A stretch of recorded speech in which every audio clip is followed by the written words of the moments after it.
Lietuvos krepšiniui 90.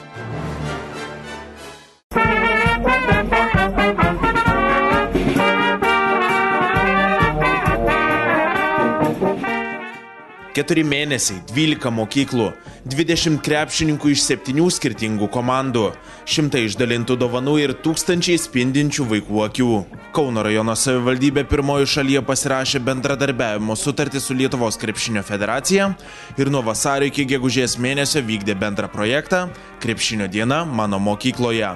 Gegužės pabaigoje Garliavos sporto centre vyko projekto uždarymo ceremonija. Iš viso rajono mokyklų suvažiavę per 1000 moksleivių didžiausias ovacijas dovanojo itin lauktam svečiui, krepšininkui Linui Kleizai. Į uždarymo šventę atvyko Kauno rajono meras Valerijus Makūnas, Lietuvos krepšinio federacijos generalinis sekretorius Mindaugas Balčiūnas bei viceprezidentas Antanas Guoga ir Kauno miesto bei rajono savivaldybių atstovai.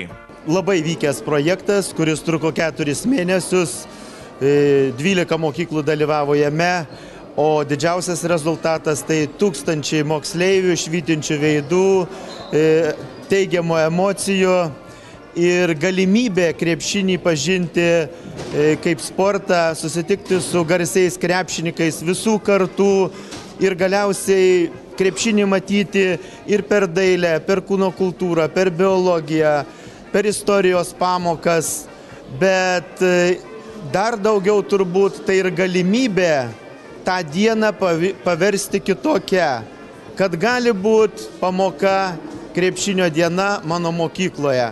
Ir turbūt šiandien visi supratome, įsitikinome, kad krepšinis labai populiarus Kauno rajone. Manau, nuostabus projektas ir man labai patiko šitą dieną pravest pamoką. Manau, fantastika. Tokių, kad jį dabar tik reikia plėsti per visą Lietuvą, per visus regionus ir manau, kad tai labai pozityvus, konstruktyvus dalykas, vaikam duoda pasitikėjimo savo jėgom ir labai džiaugiuosi, kad sudalyvavau. Šokėjų, gimnastų ir orkestro pasirodymai lydėjo svarbiausią programos vinį. Krepšinio aikštelėje Kauno rajono komandos Sirenos krepšininkėms iššūkį metė specialiai šiai progai suburta Kauno rajono moksleivių rinktinė.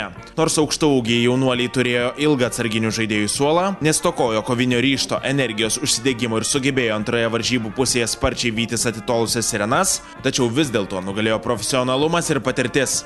Sirenų merginos, nors ir nedidelė taškų persvara, tapo šios dvikovos nugalėtojomis. Labai kažkaip berniukai pasitaikė kultūringi, daug nespaudė mūsų merginų ir mes iškovojom pergalę.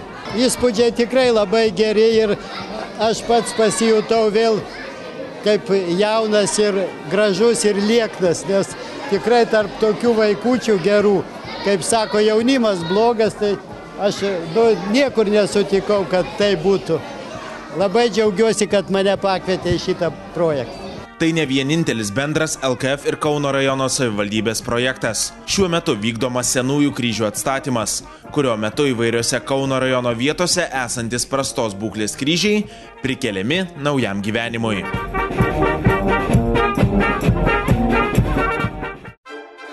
Lietuvos krepšiniui 90.